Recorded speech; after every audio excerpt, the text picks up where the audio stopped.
This is a new car show, and we do new car reviews. And Mr. Mars got to drive the Kia K4. I really did get to drive that. It is the K4 EX model. Now, this is all new for 2025. You can get this vehicle in 5 trim levels: the LX, the LXS, the EX, the GT, the GT Turbo. So we were driving the EX. So this is kind of like a mid-trim level, if you will. Mid-sized sedan is the way it's listed. Seats 5. And it's got Don and I talked about this before. It's got a sleek, modern design. It's almost like a fastback silhouette. Now, they've done a couple of things with the windows that kind of make you think, But as far as the design of it, it's really a slick-looking car. Got LED lighting up front with the vertical automatic on headlights, and it's got LED tail lights. It's got a power-adjustable outside mirror that's heated.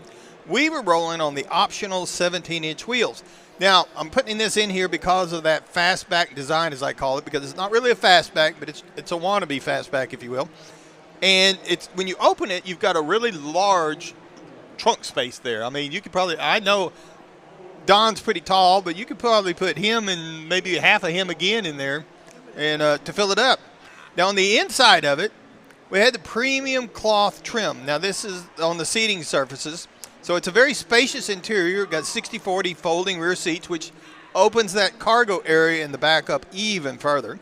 We had a 12.3-inch touchscreen in the middle of the dash. It's where you're going to find your nav, your rear view camera, and all those kind of features.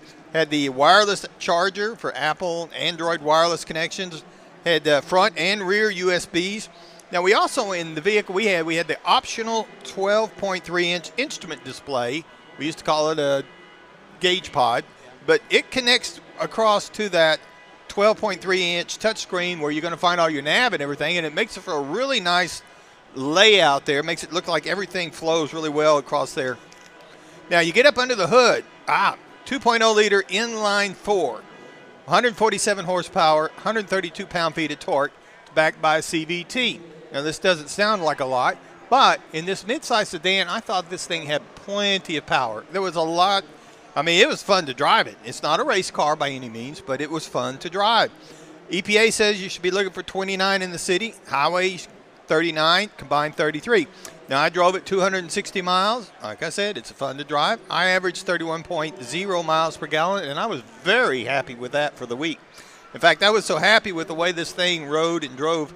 I've got a couple of grandkids that I took for a ride, and I said, now, when you get ready to buy you a new car, when you graduate from college in a couple of years, there's going to be some 1- and 2-year-old vehicles out there. This is one of them you ought to look at.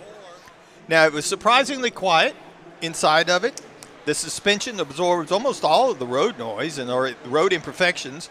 And like I said, it's got more than adequate power on it, and the sedan design makes it easier for people to get in and out, particularly in the back seat.